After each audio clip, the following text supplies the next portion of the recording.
I'm Casey Claiborne, and thanks for watching this CrimeWatch YouTube exclusive, where we take a look back at recent crime stories that have been making headlines in our area. A local hip-hop artist is asking for help identifying two people he says stole more than $10,000 in cash and thousands of dollars in jewelry. The thieves were caught on camera inside the home before putting on masks and taking the valuables. Fox 7 Austin's Tan Radford has the story, and a side note here, the faces are blurred until police can confirm these really are suspects. I feel like I was targeted because I do a lot for the community with my music and my business and create opportunities for others. So I have a lot of jewelry. I'm very flashy online. I don't hate. I hustle is a big thing that I push. Local rap artist Chris Adams says he returned home Wednesday night to missing items and a back door kicked in. He immediately went to review his indoor surveillance video. They obviously didn't know that I had a camera because they came in with no mask, and then they realized that they were on camera because the light went off. He says the thieves seen in this video got away with a lump sum of cash and custom jewelry pieces. They stole all of my jewelry. They stole close to $15,000 in cash. I just sold my vehicle for $8,000, and the other $5,000–6,000 was from the show. He later found out more items were missing. A bunch of shoes, brand new, clothes, just random stuff that's one of one as well. Adams believes his Instagram page led to the break-in. It was an act of hate that somebody saw all of my jewelry. I had just did a collab post with Treasures Jewelry because I'm bringing Riff Raff for a big show in a few weeks. And so I'm thinking that somebody saw that post. While the artist says he fears for his safety, he is still grateful for what he has. I'm just glad they didn't take my dog. The biggest thing, like with the dog, but I feel very violated. Several teenagers are facing consequences after Manor police say they burglarized a gas station with a stolen car. It happened around 3 a.m. on October 28th at the Texaco station on Tilgang Pass near the intersection of Greg Manor Road and US 290. Police saw a car backed into a parking spot, and as an officer pulled in, 5 people ran out of the store through a smashed front door. 4 teenagers got into the car and drove off. 1 person was detained by police. Police tracked down the car, but everyone inside ran off. Officers later found them at a nearby field and arrested them. The suspects, all underage, face a slew of charges. A man has been arrested in the case of 33-year-old Melissa Davis, whose body was found burned on Mesa Drive in September. Fox 7 Austin's Angela Shen finds court documents say the man took the victim from a South Austin hotel and lit her on fire about 10 miles away in Northwest Austin. Court records show 45-year-old Andrew Cole was arrested for tampering with evidence. Police say on September 29th around 5 a.m., 33-year-old Melissa Davis's body was found burned on Mesa Drive. According to the affidavit, detectives believe Cole removed the victim from his hotel room, drove into a neighborhood, placed the victim on the side of the road, and lit her on fire. The paperwork says investigators could smell accelerant near the body, and they found a lighter that appeared to be thrown over a fence. A search dog found a butcher knife in a pile of burnt leaves. Obviously a residential neighborhood. I don't believe we've had actually a murder out in this area this year. According to a search warrant of the victim's phone, the autopsy showed evidence the female was alive when she was burned. Cole's arrest warrant says investigators saw an SUV on surveillance video around the time the fire started. After looking at more video and cell phone records, detectives saw the same SUV, a Toyota 4Runner, at a hotel near I-35 in Oltorf. The SUV belonged to the victim. She was seen following another car that Cole is listed as the driver of. Davis was seen meeting with Cole and another man at the hotel. Cole leaves the hotel in Davis's SUV throughout the night without her, at one point coming back in a different shirt. The paperwork says he then drove to the back of the hotel, backs up closer to the awning, opens the trunk, and appears to put an item of some weight into the 4Runner. Cell phone hits then show him going to the area of Mesa Drive. Austin police are searching for a teen accused of stealing a $12,000 gold necklace. It happened at a jewelry store in North Austin. Fox 7 Austin's Tan Radford spoke with the owner's daughter, who was brought to tears after she says the most expensive necklace was taken. My mom has been working for everything to somebody just to come steal it. It was on August 26th, around 2 p.m. Police were called to Delitzo Jewelry Store on West Anderson Lane for a theft. The store owner says the teen pictured in this surveillance video walked into the store and asked to look at a multicolored gold chain. He acted like he was going to try it on. So there was a mirror right next to the door at the time, and he tried it on, and then next thing you know, he's out the door. The sales associates say they tried to stop the suspect, but were not successful. He ran really fast, and my cousins tried to chase him, but no, he just... The necklace the jewelry store valued at $12,000 was gone. Everything that you have worked for them to come and steal it. At the time, it was the most expensive one. We don't try to order as many expensive because that usually alarms people that want to steal. Delitzo Jewelry has added an extra layer of security following the theft. Aside from our cameras, we got a security guard. We feel a lot more safe now that there's somebody at least to open and close the door. The door was usually it would be locked, but he just ran. According to police, the suspect is a thin-built Hispanic male between 16 and 17 years old, about 5 feet and 5 inches tall, weighing 130 pounds. He came with no disguise or anything, so it's pretty obvious who it was, especially with all the cameras around. The jewelry store is offering $500 for the return of the chain. If you have any information, you're asked to contact Austin Crime Stoppers at 512-472-8477. 14 people will now decide the fate of Kaitlin Armstrong, accused of killing cyclist Anna Mariah Wilson. Jury selection wrapped up in the trial that began this week. Fox 7 Austin's CrimeWatch reporter Meredith Aldis has the latest from the Travis County Jail.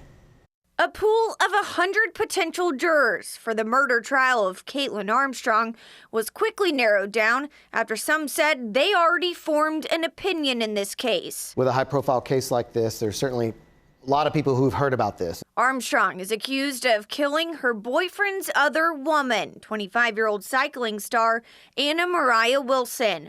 Last May, Wilson was found shot dead at a home in East Austin after swimming and eating with Armstrong's then boyfriend. When police tried to arrest Armstrong, she fled the country. And more than a month later, she was found hiding out in Costa Rica. She sold her Jeep. She even had plastic surgery, cut her hair, dyed her hair. I mean, all of those things are going to be very difficult for her defense team to explain why she did that. Rick Flores, an Austin attorney unaffiliated with this case, speculated what the defense may be, as Armstrong's attorneys haven't been able to comment because of a gag order. I don't know if the defense is going to be that there was some sort of misunderstanding or that there was an argument or that maybe Kaitlin Armstrong acted in self-defense because there was some sort of an argument about this third party of who was involved romantically. The judge decided Armstrong's recent attempt at escaping from jail can be included in this case. Earlier this month, Armstrong was leaving a doctor's appointment in South Austin to head back to the Travis County Correction Complex when she darted out the door, leading corrections officers on a 10-minute chase. The defense would probably argue that it's too remote from the time of the actual murder. And I think that the prosecution is going to say that it's very relevant and that it's a sign of her consciousness of guilt. 14 jurors, 8 women and 6 men, will decide if Armstrong is guilty beyond a reasonable doubt based on the evidence. The trial is expected to last until mid-November. You can catch the latest on Armstrong's trial each night on Fox 7 Austin News at 10. Austin police have identified the man shot and killed by officers on October 22nd as 57-year-old Christal Flores. That evening, officers got a call about a domestic disturbance at Avalon Palms Apartments near Highway 183 and Northgate Boulevard. Investigators say Flores was holding his wife and child, allegedly armed with a gun and a knife. They say Flores pointed his gun at police from a balcony during the standoff. He went back inside. SWAT showed up, and according to APD, Flores was shot by officers inside the apartment after he shot at them. Police body cam video of the shooting is expected to be released to the public in the coming days as the investigation continues. Over in Caldwell County, the trial starts for a Martindale man accused of murdering a driver who was parked in his driveway. Terry Turner was charged in 2021, days after Fox 7 started looking into this case. Fox 7 Austin's Angela Shin has the story. In October of 2021, Adil Dahugi, a Moroccan immigrant, pulled into a driveway in Martindale near his girlfriend's home. My brother was killed for just being lost. He was looking on GPS to find the way to get to the house he was supposed to go to. Adil was a peaceful American citizen. He never he never harmed anybody. He was just loving person, and he was a smiling person, and he lived in the United States for 12 or 13 years without having any problem with the police. The homeowner, Terry Turner, told police he chased Dahugi down and shot him. At the time, he said he noticed Dahugi's car parked in the driveway with its headlights off. He grabbed a gun and ran outside. Dahugi turned on his headlights and quickly backed up. Turner chased him, hit his window twice with his gun, then shot him. He was not a criminal. He was just a human being, a young guy who wanted to live a peaceful life. Till the night he was murdered. Turner told dispatch that the driver pointed a gun at him. Dahugi's family attorney said the windows were closed. Turner was free for 11 days before turning himself into the Hays County Jail, bonding out in less than 2 hours. Monday, his trial started with jury selection. We trust the court. We believe they will take the correct, the fair decision just to serve justice. So Adil can finally rest in peace, and so I, Adil's mother, can go back to my normal life for the sake of my children. We've been waiting for 2 years. It's been long. We've been suffering a lot. We all got sick with stress and panic attacks, and we are ready to move on. We just want justice to be served, and we trust the court that we. We're learning more about a murder suspect out of San Marcos who was arrested hours after the death of a woman. Police described the suspect as potentially dangerous and asked for the public to keep an eye out for him. Fox 7 Austin's Angela Shin finds court records show this isn't his first run-in with the law. San Marcos police say 32-year-old Andre Simon is a suspect in a murder that happened near I-35 and East Hopkins Street Monday morning around 10. Officers say he was last seen going south, but they found him in the area around 4 in the afternoon. The victim has been identified as 39-year-old Misty Nuncio. Police say first responders tried to give her CPR, but she was pronounced dead on scene. Court records show this is the 4th time Simon has been booked into the Hays County Jail. The first was in January of 2021 for assault on a family member out of Bexar County. He was also charged for an aggravated assault with a deadly weapon from August of 2021. As part of a plea deal, he pleaded guilty to the charge and was given 10 years deferred adjudication. In February of 2022, he was arrested for assault on a family member and drug possession. A friend of Nuncio, who did not want to go on camera, says Simon and Nuncio were in a relationship and he had been abusive towards her. The friend remembers her as someone who always helped others. Each year, the Texas Council on Family Violence releases an annual victims report, which gathers data on domestic homicides in the state the previous year. This year, we're reporting the second highest number of intimate partner homicides that we've reported in the history of recording and documenting this information. This is the 3rd homicide that San Marcos police are investigating this year. An update on a story we've been following for nearly a year out of North Texas. There are new developments in the case of missing 6-year-old Noel Rodriguez Alvarez, who is presumed dead. The boy's mother, who fled to India, has been officially charged with capital murder. Fox's David Centendry has the latest on the investigation. A Tarrant County grand jury has indicted Cindy Rodriguez Singh on felony charges including capital murder. The mother of Noel Rodriguez Alvarez is now facing a series of felony indictments, but investigators still have to find her. These indictments will significantly support our effort to apprehend and extradite Cindy back to the United States. 6-year-old Noel was last seen 1 year ago. Everman police investigators believe he is dead and that Noel's mother, Cindy Rodriguez Singh, fled the country to India with Noel's stepfather and 6 of Noel's siblings in March. after family members reported Noel was missing for quite some time. The indictments should make it easier for federal investigators to locate the family overseas and extradite Rodriguez Singh, according to Everman Police Chief Craig Spencer. I do know that we are working with the best of the best in the business. Noel's remains have not been found. The capital murder indictment was issued after a grand jury was shown evidence ruling out possible outcomes that would explain anything but murder, according to the chief, leaving us down to one simple conclusion, that he was murdered. The family lived in a shed behind the home of a family friend. Chief Spencer says Rodriguez Singh showed a history of inhumane abuse and neglect toward Noel and believed the child was possessed by a demon. The chief also says Rodriguez Singh worshipped Santa Muerte, a dark practice often associated with protection amongst drug cartels. Make no mistake that our work is not done. Just because we have an indictment on the table now doesn't mean that our investigation has to stop. A 24-year-old man is behind bars after stabbing a Texas children's pediatrician to death in Conroe. Fox's Natalie He has the disturbing details. I heard that she was screaming.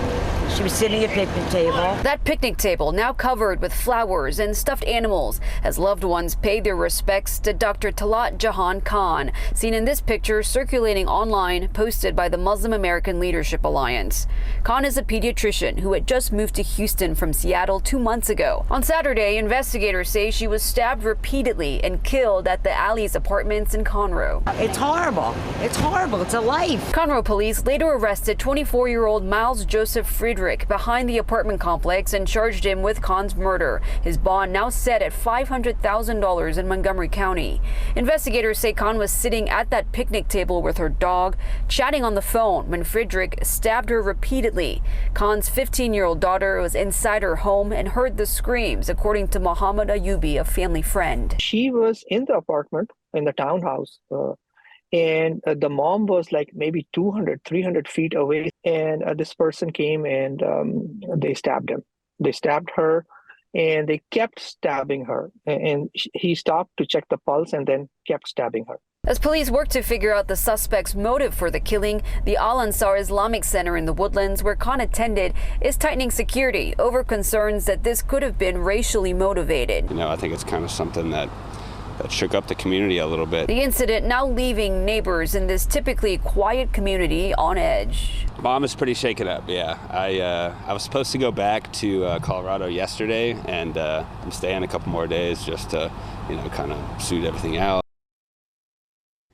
Thanks for watching the Fox 7 Austin Crime Watch YouTube exclusive. Our Crime Watch stories run each Monday on Fox 7 Austin News at 9. If you miss them, you can watch anytime on our new Fox Local Connected TV app. It's free to download, and you can watch on Roku, Android TV, Apple TV, and Fire TV. For more on the stories highlighted in this episode, you can head to our website, fox7austin.com, and don't forget to subscribe to the Fox 7 Austin YouTube channel.